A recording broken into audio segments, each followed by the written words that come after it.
Welcome everybody else who's here. We'll keep it very informal. If you have a comment or a question, request the mic. We can have an interactive discussion or just ask questions. Just make a short, pithy statement if you want. So let me start with you, Dr. M. What, if anything, did you... Well, let me just summarize quickly from last night.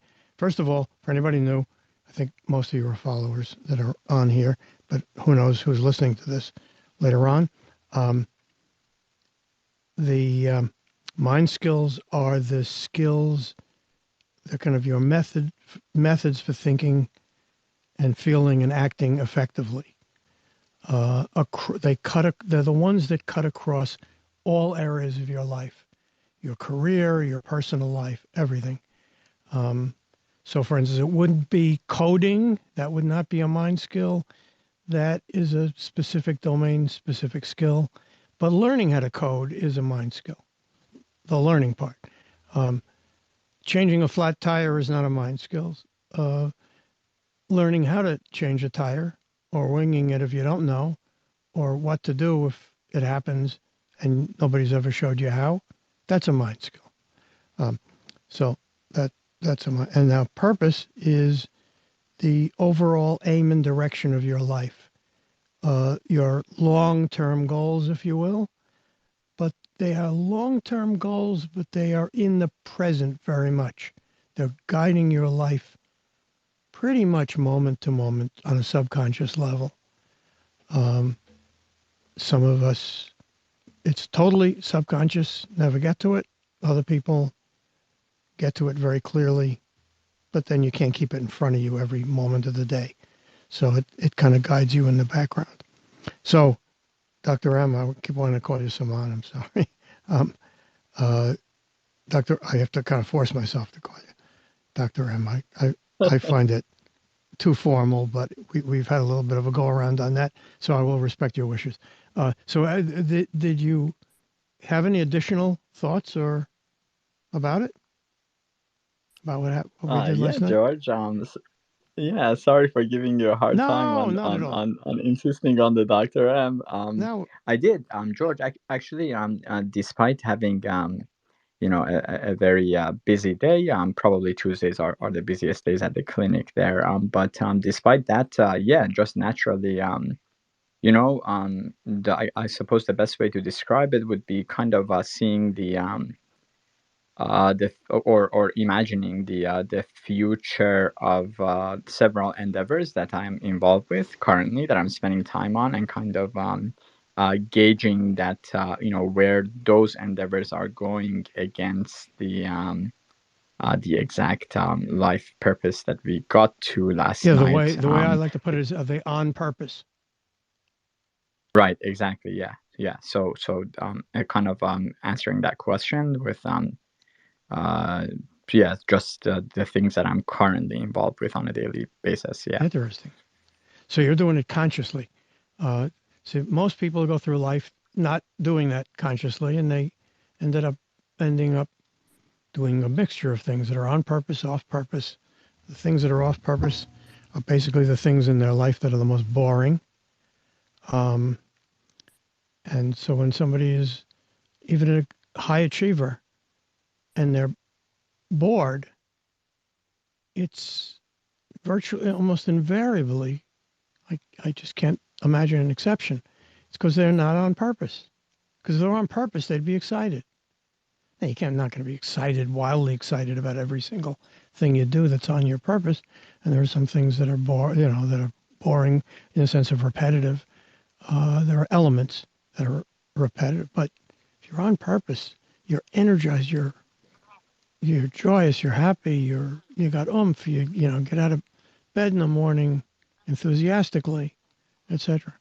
So, was there anything specific that you wanted to mention? Sure. I actually I didn't yeah, so I just remembered that I considered my extracurricular activities and judged them or asked the question of whether they're on purpose.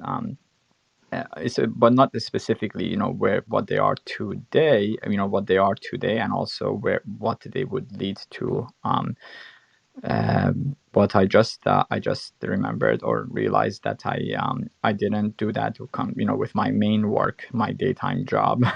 Uh-huh. So but that thought, or that gauging, that evaluation, I should say. I mean, it doesn't necessarily take that much time. Mm-hmm. Some of it was conscious, some of it just, like while driving home. Just a few minutes ago I got home. So while driving home, it just kind of, well, because yesterday, that version, or you could say, a closer, verbal description of what my purpose in development is, So because we came to it closer right. in words than, I may have been able to put it before.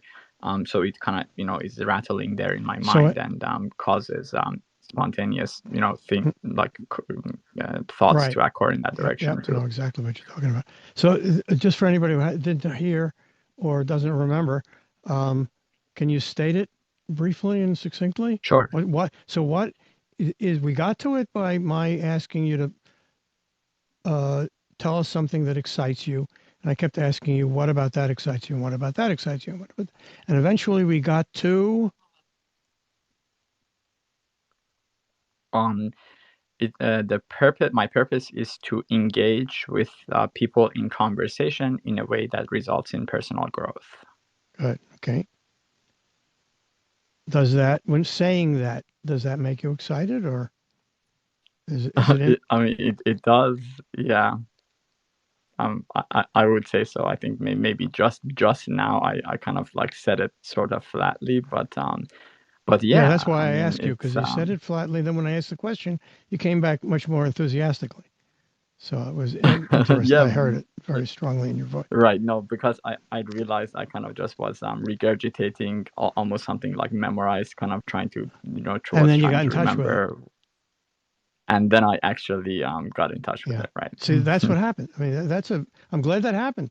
That's really interesting thing that happens. When you're not in touch with your purpose, you don't feel that oomph.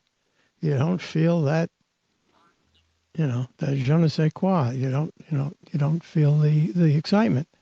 When you do, if you stop and say, why am I doing this? I mean, why am I on the phone here with you guys right now? Why am I doing? Because I love helping people use their minds more effectively. I just absolutely love that.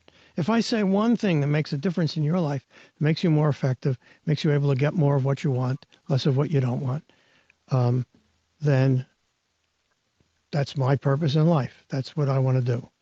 And so I get thrilled with the idea of that happening. I get thrilled when somebody says that happened to them. I got thrilled by your reaction last night and getting more in touch with it. It wasn't that you were not in touch with it. It was that you got more in touch with it. And you saw how some things other than and beyond spaces contribute to your wanting to have conversations in which people have epiphanies or realizations, uh, Yes, yes. growth, and so you Right. realized a bunch of things that you hadn't realized at the time.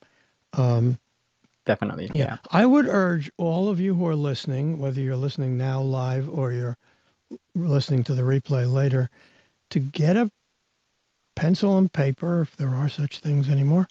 Uh, it helps sometimes to have the aesthetic, the kinesthetic feedback loop, but on your screen, on your phone, or in a little scratch pad in your mind, write something down that excites you.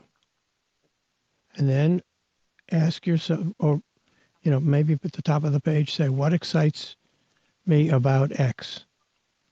And then just write down one or two or three things that excite you. Take each of them in turn and say, okay, what excites me about that? So I get excited about sailing a small sailboat. Well, what excites you about uh, uh, sailing a small sailboat? Oh, the feeling of the wind in my hair and the sheets in my hand and pulling on that sail on the pulling on the sheet that's connected to the sail. and my hand on the tiller. Okay, what excites you about that? Oh, there's a feeling of control. There's a feeling of effortless control of extremely strong forces. And what excites you about that? And keep doing that, and you will get to some common themes like freedom and effectiveness and connection with other people and growth. I mean, I've done this with hundreds, maybe thousands of people, and they all come down to the same kinds of things. There's a whole cluster of human needs that they come down to, but what you're doing is you're getting to your manifestation of the fundamental human needs, which are, affiliation, which are happiness, which are connection with other people. Well, that's affiliation. And all those major kinds of things. So I don't want to lecture. I want to hear from other people. What were your reactions to last night? Anything I said just now that triggered something in your mind? Let me hear from you guys. I use guys generically. Right. Well, considering just I'm the only speaker up here Other for the people moment, will. but Other please, people will definitely come guys, along. do come up, Oh yeah. for sure. Go ahead. You know, George. One thing was I had heard your line of questioning before.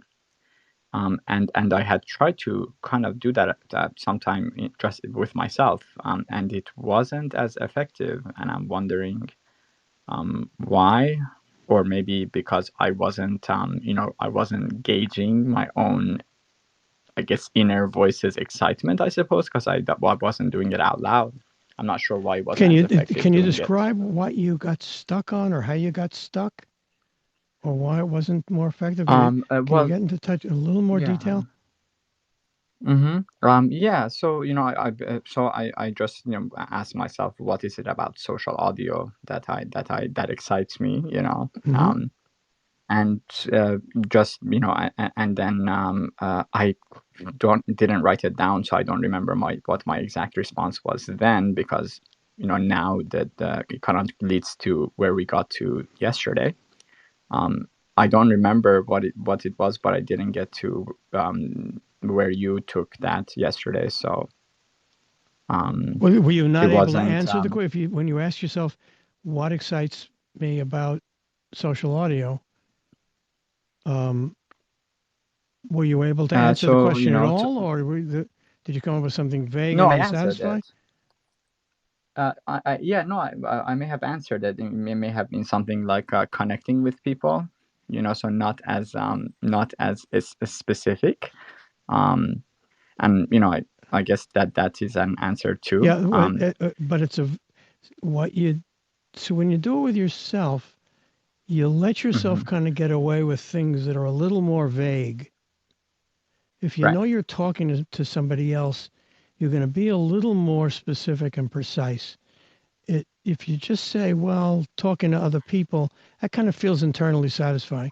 But if you were to be talking to me, there's a part of you would kind of know, gee, I don't think George will get what I mean by that. And so you make it a little more specific and a little more clear, and it kind of doing it with somebody else kind of forces you to um, to be a little more explicit and a little more tied to reality. There's a concept that you're going to hear from me over and over and over again ad nauseum, called floating abstractions. They're abstractions without the details that are not connected to reality, that don't have an example, that don't come from an example, that aren't tied into anything. And so when you say something like connection with other people, or whatever phrase you used, you kind of get what it means, but you kind of don't get what it means. You know what I mean? It Yeah. I so mean, when I pushed you a little bit, what you mhm. got to was the specific connection with other people. It's not any connection with other people. It's the True. specific True. connection about um, uh, people having epiphanies or personal growth or realizations, things that occur, as I think Hmm. I recall you saying yesterday, is things they that were inside of them that they didn't know were there, Yes. that pop Yes. out of them, that come out and kind of surprise them. They kind of know they were there, but they kind of surprised by them.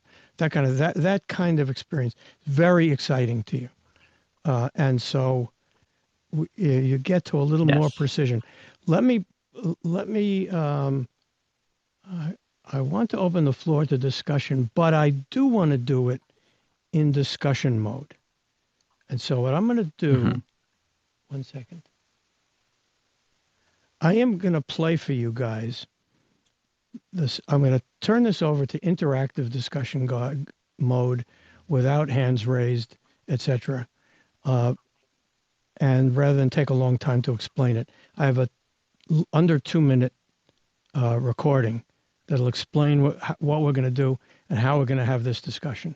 I don't even think you've heard this, Dr. M, before.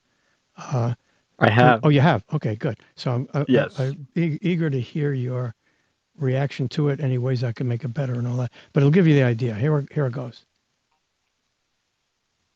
For those who've just joined us, this is George Silverman, the MindSkills guy, with a quick 2 minute recorded message about how to get the most out of this session. We're in interactive discussion mode. So please don't wait to be called on. Jump right in. You know when you have something to say. I don't. Try to build on the idea of the previous speaker if you can.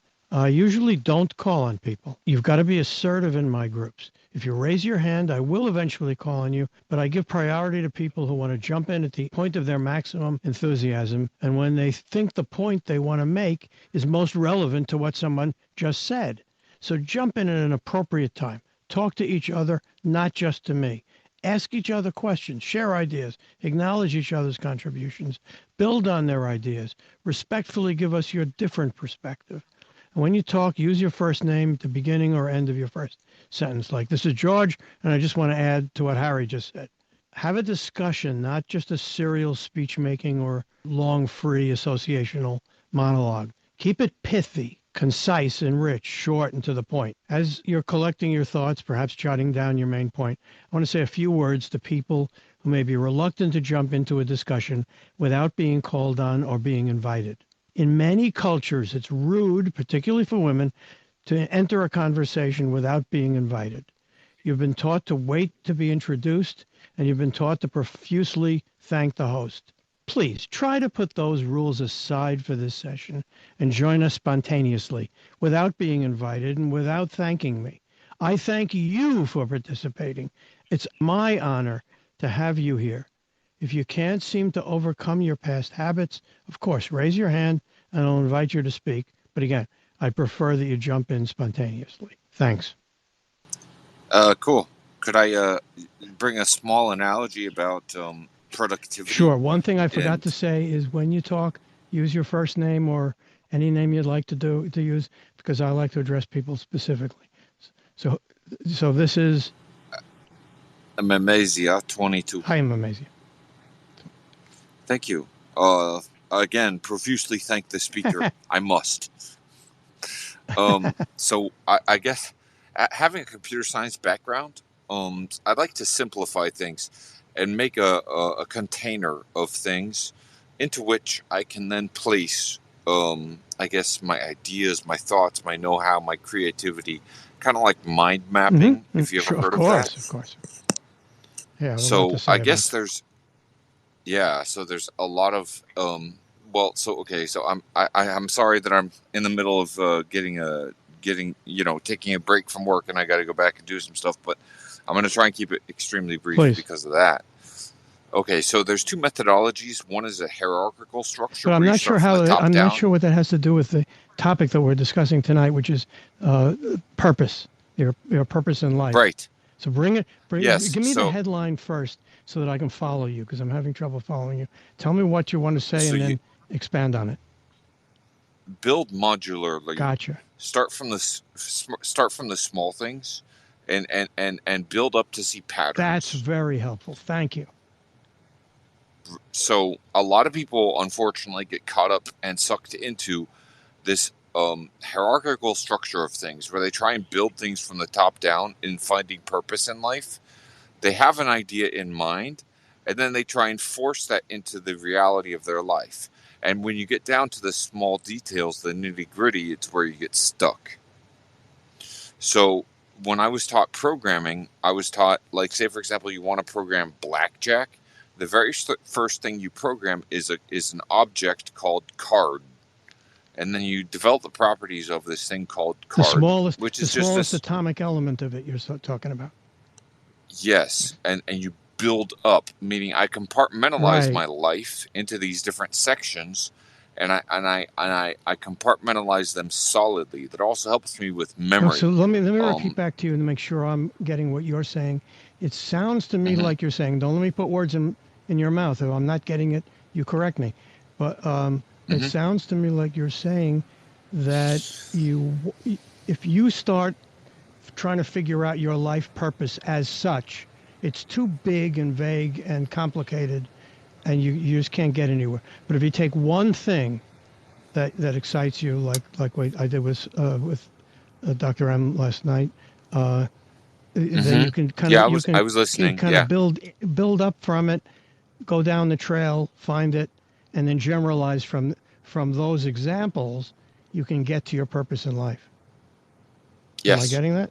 Absolutely. Thank you. Yes. Thank you. Yes, I agree with that exactly. And there's a whole lot of discussion about, as you're probably aware, is it better to build from a simple system and keep adding on?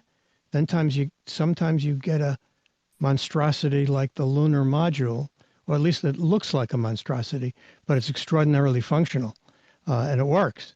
Or if you try to build it from the top down, you get something that just doesn't work. It falls apart in so many different ways that you couldn't anticipate. So, bringing it back to purpose, if you try to impose your purpose, you want to be somebody who is concerned with the environment, or you want to be, any one of these other things that people have pressured you to want to be, and have said you're a good person if you are concerned with this, that, and the other thing. You try to build from that. It doesn't come from you. And it doesn't come, this stuff comes from very early childhood. It's an adult manifestation, but it comes from very early. And if you impose it from the top down, as Mamesius was saying, you just don't get there, or it falls apart. Thank you. Great. Could I attack on the feature from robotics? Quickly, because there's some other people who want to make a point, and I want them to react to what you just said, not just to make their own little speech. But go ahead. We also don't really know exactly where we're going to end up. I think is also a very key point. Yes. And the patterning, the patterning that we find, we step back from our lives once we've compartmentalized these modules, enables us to be very open-minded and open as such to I guess new types of integration of different modules. Also, cherry picking from other people's modules, right? What they've gotten and try and integrate that, maybe like a little core yoga or something. What I mean? Yep. Let's pause on that for a second. You don't know where you're going to end up. And that's another reason why you need purpose. Because as long as you're on purpose, the details don't really matter. Think about that. Let that sink in. It does not matter what your exact profession is, or what your, how you make your living, what your hobbies are, and all that. That's not what matters. It's whether it's on purpose or not. It's whether it's serving George, your major values. Dr. M? It's a lot easier to answer the question of whether, once you have some elucidation of your purpose, it's a lot easier to answer whether an activity is on purpose as compared with trying to find out if, as opposed to any other way of trying to find out if you're going to be fulfilled by it. Exactly. Yep. Go ahead. What do I call you? No, hello, no. hello. No is a good No. name. Go I like ahead. it. Okay. It's easy. I was thinking last night. How do I? Yeah. I acknowledge two you in the things. tweet, by the way, Les. Did I get it right? Did I get? Thank you very There were a much. I couple of appreciated that. There were a couple of other ones. I wasn't sure if that was you or not. I got it right. Okay. I saw that. Good. Okay. It was okay. Okay. Go ahead. So there was from the last speaker made some interesting points, and I had from yesterday's discussion, I had a question. I was thinking, how do you ask yourself what excites me and play tennis with yourself? And then the last caller talked about having free flow, not trying to go from the top down, etc. And all of that is tying together. And I'll tell you my experience. I have a whiteboard, and like what you did, I said, I'm going to test this out. So I wrote what excites me, and I came up with an answer. Maybe it'll be a different answer next Tuesday, but it doesn't matter. And I found that what excites me, I had an answer. All right, just let it flow. And then there's what excites me about that. So I had all these sub points, all these bullet points underneath the initial point. It's again the why. What? And yeah, go ahead. Yeah, why and what. And when I step back from my whiteboard, then I look at those individual points, and those kind of span out into, what does that mean? What does freedom mean? Can you share with us? Are you willing to share? I mean, some of this is very private, so I quite understand if you don't want to. But can you share with us any of that without going into a huge amount of detail? Because I wanted to keep it a little shorter today than usual, although there seems to be a lot of interest. And if you guys want to stay, I'll stay. But share with us a little bit. What was it? What was the first thing you picked that excited you? And tell us what excited. By the way, let me just quickly. The difference between what and why. I learned from doing thousands of focus groups. When you ask why, you trigger often a rationalization response, because why is what your mother and your teachers asked you. And when they asked you, Joey, why did you do that? And they weren't asking you why. That was a question. There was a statement masquerading as a question that was saying, you better justify yourself or I'm going to kick your ass, or something like that.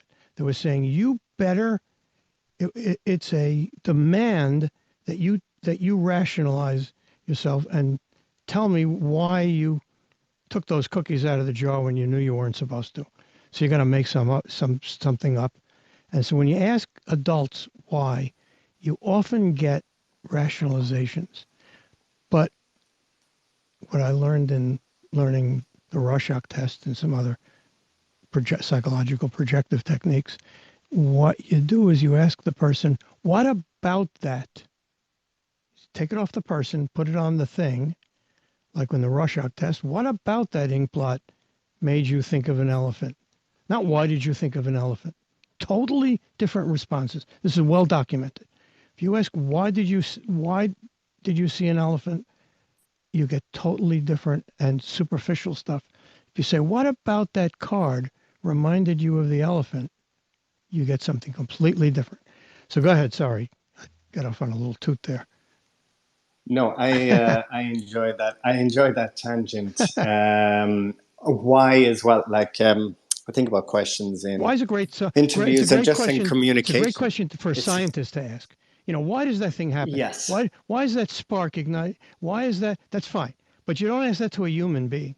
You ask that to a... Yeah. It's good for things, right. not good for things, exactly. not for beings. And I think as well, another point that like what why does, it creates a defensive reaction. Yes. If it's that's in what I was... It's yes. Why? Yes. A what or a how are much more...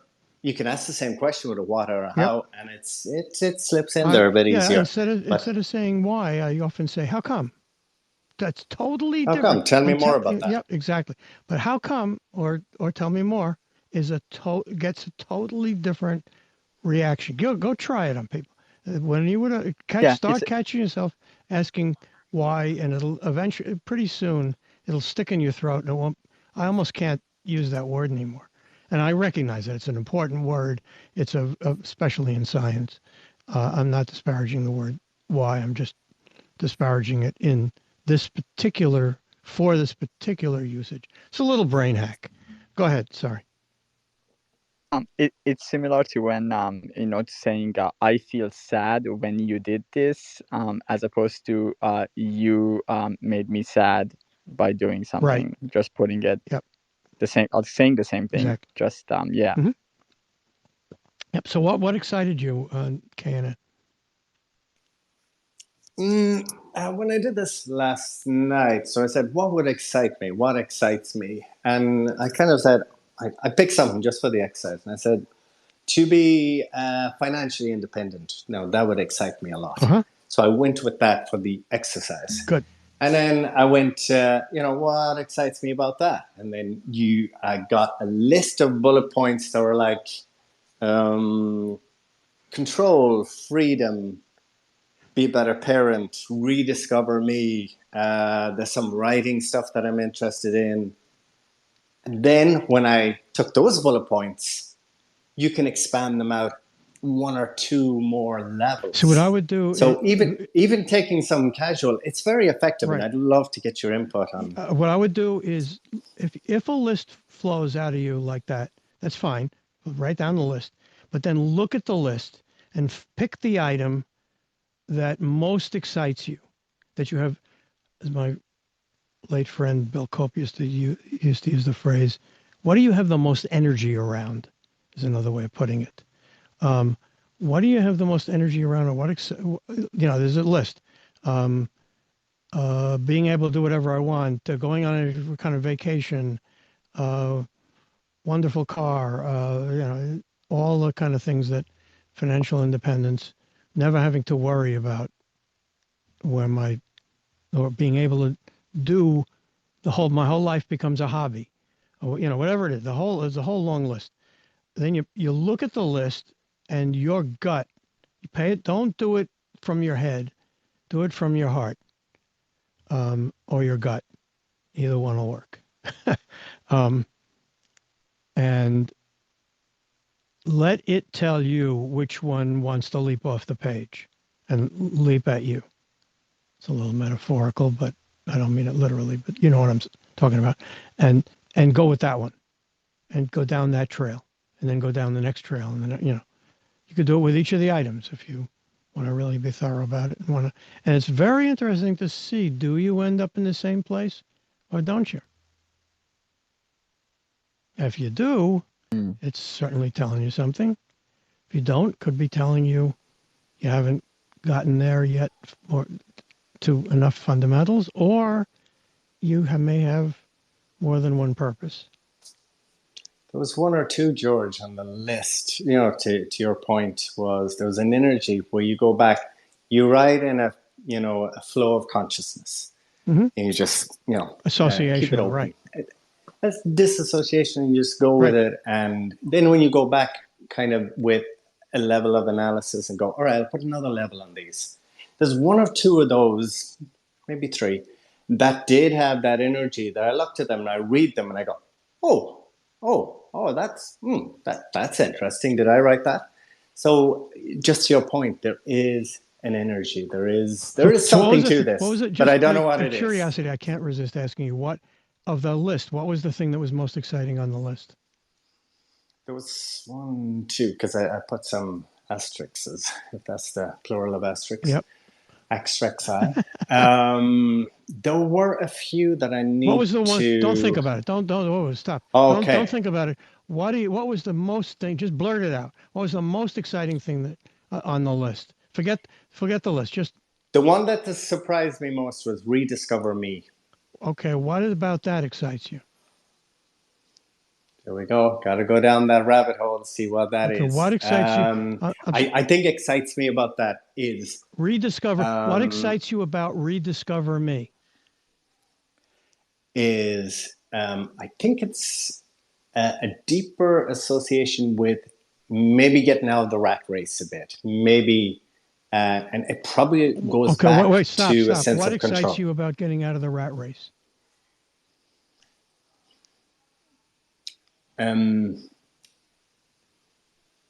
having more time to think and be creative. What excites you about thinking and being creative? Creating things. What excites you about creating things? I'm excited about creating things because there's things in there and I'm excited to know what they are.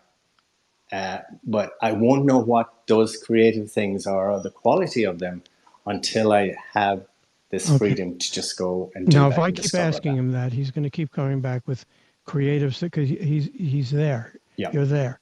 So now what you got to do is look at, okay, what are the kinds of, your purpose is creativity, but that's a little too vague. It is. When I say your purpose is creativity, what's your reaction to that? Your emotional reaction. Not what do you think about it, but what do you feel about it?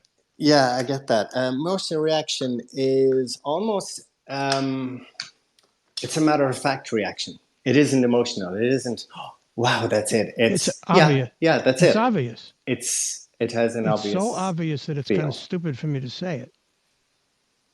Right? Yeah, it didn't have a reaction. It's like, that's when you know you're there. Matter of fact. You're there. That's one of the things that happens when you're there. So it is in the area of creativity.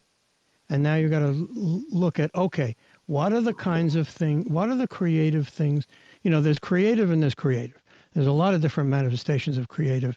So what, you know, if we had more time, we'd go into a little more about what's the kind of creative endeavors that turn you on and that don't turn you on.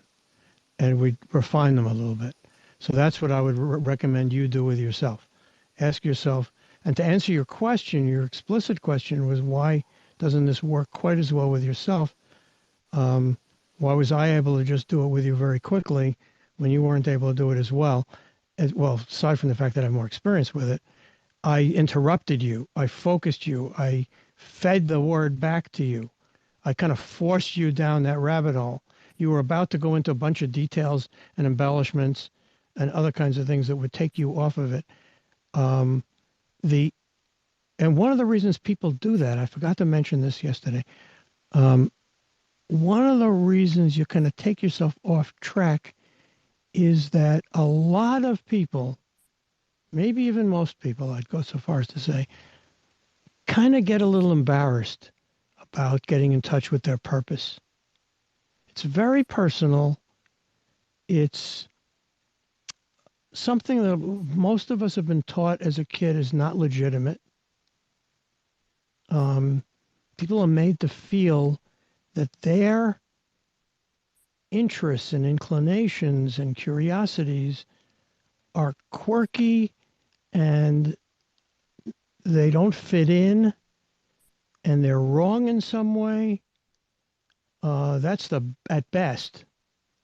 At worst, they're punished terribly, ridiculed, etc. People are traumatized over them. So people have a lot of reaction. They skid off when they start to go after their purpose. They skid right off the trail into the woods because the woods are more comfortable than staying on that trail. So that's something to think about. Be careful of your sidetracking yourself when you're doing this. You really want to get in touch with your purpose. It's the essence of you. It is the most legitimate thing about you. You're an adult now. You don't need anybody's permission. And it will really unlock your life. And this is not a thing you do as a one-time shot. Do it, come back to it continually. If you notice yourself getting bored and stuck in life, come back to what's my purpose? What was those exercises that I did a few weeks ago, a few months ago, a year ago? Let's get back in touch with that. Am I on purpose? Now, I would say be a good thing to ask yourself several times a day until it becomes an unconscious thing you're always doing. You're always saying, am I on purpose? Now, I had a fortunate superpower is that when I'm off purpose, my mind goes blank. I literally can't use my mind on anything I'm not interested in. There are people who can force themselves to learn stuff that they're not particularly interested in, or I in school I got either just squeaked by a subject with a C, or I got an A+++. That's all I got. I never got B's. I never got anything in between. I just, my mind won't. That's why I can't learn a foreign language. I don't like the repetition and the memorization. Now, if I moved to another country, I'd be speaking that language in a week or two because it's relevant. I get to practice it. I know how to do it. I know how to practice it. So it would take only a few weeks to be pretty fluent in another language. My daughter was exactly the same way. She got so fluent in Spanish in Central America, in Guatemala. Within a few weeks, they didn't know that she wasn't a native speaker. And I'd be exactly the same way as she was. She couldn't learn languages in school. So that's really somebody who's really on purpose. So it's a double-edged sword. It can make it hard for you to learn academic subjects that you kind of have to learn for that degree. But it's not on your purpose. So the trick there is to find something about it that's on purpose. So anybody else want to jump in, or we'll. You got a few things. I like that the starting point. I really like that the starting point is a very should be very easy to get to get going with anyone, because it always starts with what currently of the things that you have in your life excite you. Mm-hmm. Or something. It might not be something you have in your life. It could be something you're dreaming about. It excites me. I might start to learn X. Sure. Years ago, I would have said, geez, the idea of learning how to windsurf, that really excites me. Before I became a windsurfer. That really excites me. Well, what is it about that? Well, I look at these people on windsurfs. It's the sense of freedom and control, and it's like a ballet. It's like, and it's just, it must feel so good. Well, it took 5 or 10 years for it to feel good. 10,000 times dunking in the water to feel good. But it was on purpose. So George, Samantha. just to capitalize on that, sometimes initially you had that excitement, you're excited about it, but then when you were talking about how many times you dropped in the water, that excitement can start to elude us. Right. And it's like, what the heck was I thinking? This isn't exciting anymore.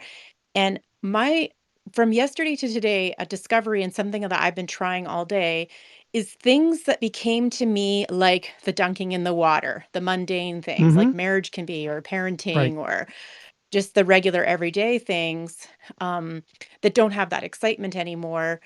All day I've been like, what about this excites me or has excited me? And I've been doing it all day with just that excites with me. all yeah. Okay. I've been trying it in just like rediscovering in the mundane the things that are excitable about them. What about this activity excites me? Give me an example. Or used to excite me. A very brief. I know you're wonderful at telling stories, but can you give me a very brief example of that? Because my mind doesn't want to go off to a story, but a brief. Yeah. So I guess one thing was, like, some of you know that I founded a community called the Medici Multi-Achiever Community, and with it becomes a lot of people, like a management, and doing a lot of like background things, like books and invoicing and things that aren't as exciting because I just love the people part. Right. And so it's like to rediscover, because you start to get lost in that. You start to get redrowned. You're drowning and drowning and drowning, kind of what you were just saying. So you did what? And so somebody asked me to help them, and I said, let's jump on a call right now. And we did it. And I got excited because that's the part I'm excited about, the connecting and helping people achieve. And I'm pretty sure this guy's going to make some really good money on a couple of ideas, simple ideas. So you were able to take a quick, exciting, like right now. That's a technique. Yeah, clearly. So if you're in the middle of a lot of scut work, You're in the middle of the Yeah. books, and you're in the middle. And I know you're very adept at that area, but it's boring to you. So Yeah. you're in the middle of that scut work. That's another. You're going to have to do it. You know you're going to have to do it. So you can Mm-hmm. force yourself to do it, or you can jump on a Zoom call with somebody, change his life, and then get back to it with a renewed sense of energy. Right, and it's because of the community that I had that relationship with him. Right. And so it brought the excitement back again for the purpose of the community, which is which is one of my callings. So it was just one way.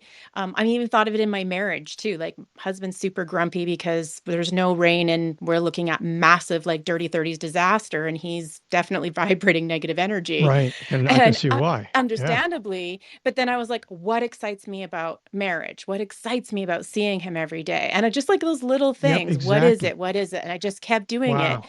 And I just wanted to tell you, I've been doing it for 20, I decided to test it. I noticed it yesterday and I've been doing it all day with everything. And it's really awesome. So I know you talked about overall purpose, but I think it can be a way to rediscover our purpose in everything we're Yeah. doing, To to thank you. find the silver lining, if you Yeah, yeah, will. yeah. The continually asking is what excites me about that one, because Mhm. it's just a tragedy to go through even a single day in life without some excitement. I mean, Mhm. it's a tragedy to go an hour or two without something that's exciting you. I mean, there's so much. It's such an abundant, amazing world that if you can't find something on Google or something on the internet these days, especially, where you can go on the internet and find stuff. Of course, that can suck you down a rabbit hole. You have to have some control. But if you can't find something to take at least a break from, then I mean, You're there's not something. living You're it. right. You're right. So that's living your purpose. Now, for me personally, I've had my purpose is very adaptable. It's because I'm interested in mental processes, any mental processes.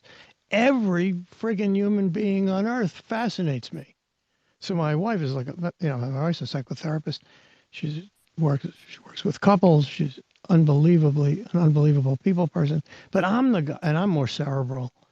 Um, but I'm the guy who chats people up at the airport, who chats people up at the bookstore, or whatever. She knows if there's some workman here or something, I'm going to find out within a minute or two. I'm going to find out their life story. If the waitress comes over to me, I'm going to look at her and say, "You're not a waitress. What do you do in real life?" Or something like that. And I'm going to find out that, she's a PhD student in whatever, or she's a law student, or she's a what, and, on and on, and I'm going to find out how she feels about being a waitress and how is she holding that in her mind. And maybe I'm going to help her readjust how she's framing it, etc. Because there isn't anything, if there's a person involved, or even artificial intelligence, machine language and stuff, if there's anything like that involved, I'm all in. So I may not now, automobile repair fascinates me, but I don't do it. I haven't learned much about it. Um, in another George, what lifetime, I was would that? do it, but I can't. It's not.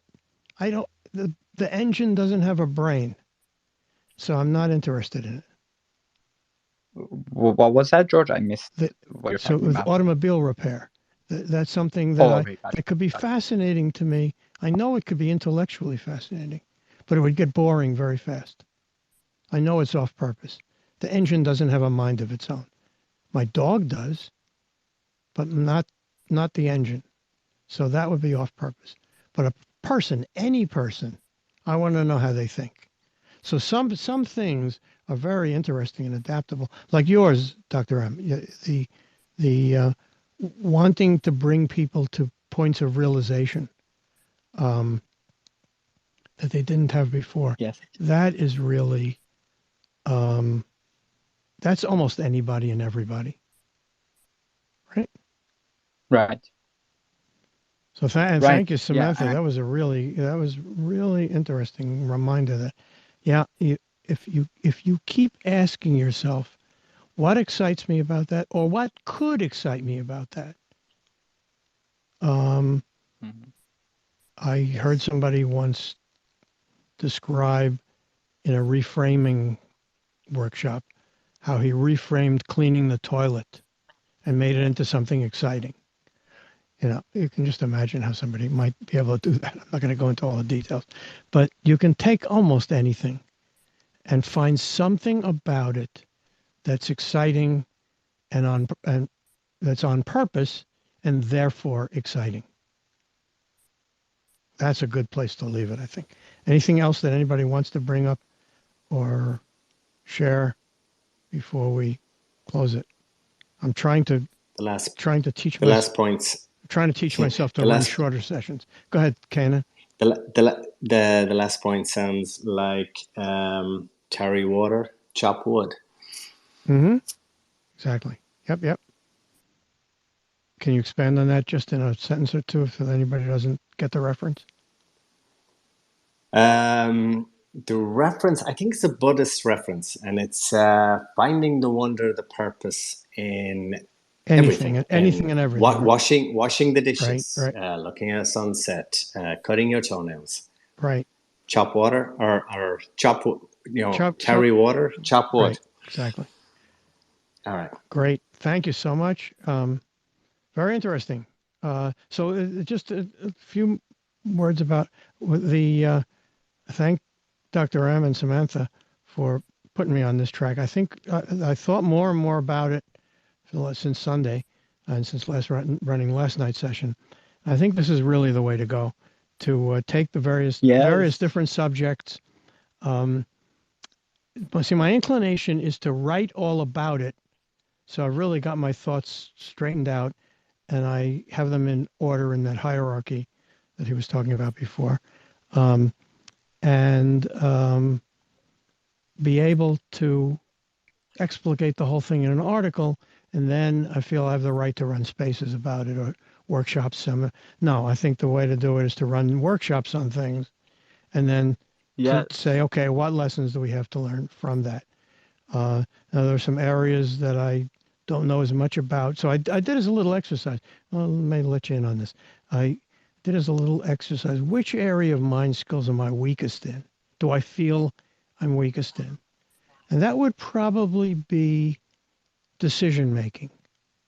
Now, I've read dozens of books on decision making. There are thousands of books on decision making. It's a gigantic field of psychology, sociology, anthropology, and philosophy all rolled into one. It is a massive body of knowledge that I know a tiny, tiny, tiny, tiny little thing about. But so maybe I know 4 or 5 things about it. But those 4 or 5 things are earth shaking and life changing. They are, so am I an expert in decision making? Not by a long shot. To represent myself as an expert in decision making would be a gross misrepresentation bordering on fraud. However, I do know more about the customer decision process than almost anybody because I've run thousands of focus groups listening to people making decisions about products, listening to doctors deliberate about drugs, farmers deliberating about insecticides and pesticides, et cetera, et cetera. Housewives discussing frozen pizza, et cetera, et cetera, et cetera. I know how, and there's a remarkable similarity between how different people approach things. So I know about that little corner of decision making. I know about probabilistic thinking. So anyway, the point is, I'm just going to go for it. Yeah, George, this is the way to practically deposit this in people. Do you know? Yeah. It is as if Well, to do the someone workshops, read MindSkills. Yeah. Yeah, and it's as if because beyond MindSkills, the demo is really, I feel, necessary to actually even fully understand the concept in a way. So this way you can just directly get people in a position of really being able to use it in their own lives and also make a huge difference in other people's lives. Gosh, Yeah.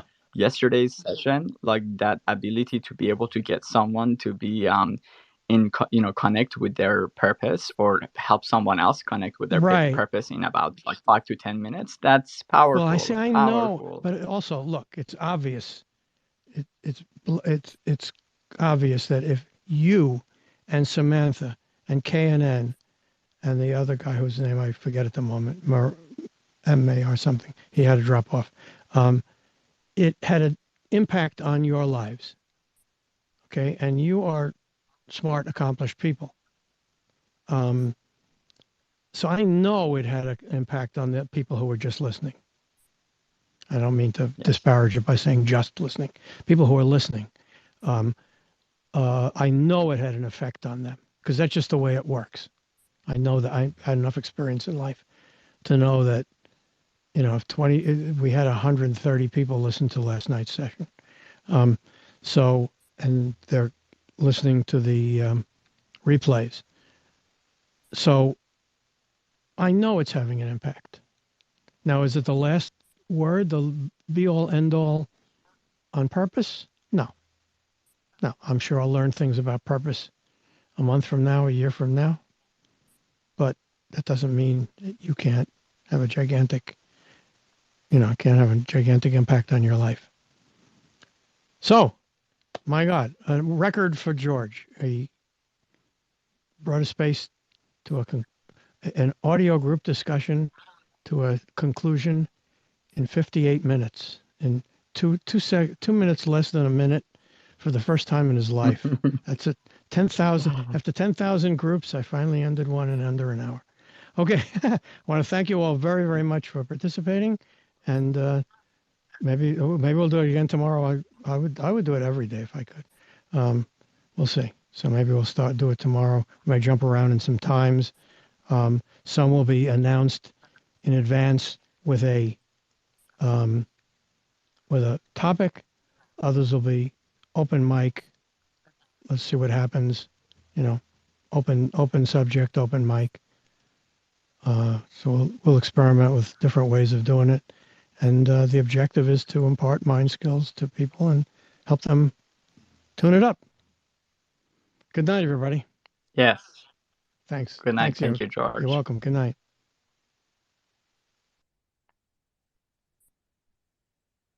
Give you a quick chance to grab things from it. Oh, by the way, I just wanted to ask one quick thing for those of you who have been doing this. When I look at a replay, if somebody looks at the replay, will they see what's in the nest? Because I looked at a couple of replays and I did not see what people keep saying that you can see what's in the nest. But when I looked at replays, I don't see the nest. I'm supposed to, right? I think you can. I think only the host can see the tweets. Oh. Yeah, I don't think you can. I assumed you can. I don't think.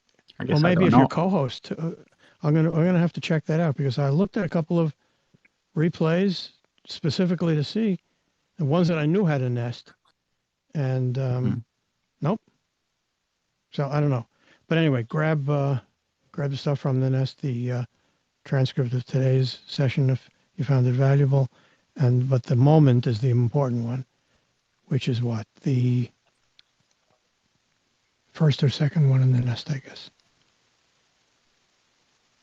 And again. So George, something you can do is when you're finished, you could create a tweet that says, "Hey everyone, this was today's session," and then have the replay in it, and then attach all the threads. Here's the audio transcript. Here's all the resources. Perfect. And then you could just delete all your other ones on your timeline that advertised it. Yeah. And then just have that one, and then you can put that one into your the MindSkills playbook. Yeah. Into yours. Yeah, right. But also, you could put that in your MindSkills playbook. But then also on the sorry, I'm multitasking. What's the thing again on the your bookmark thing that's everyone else can read? The moments.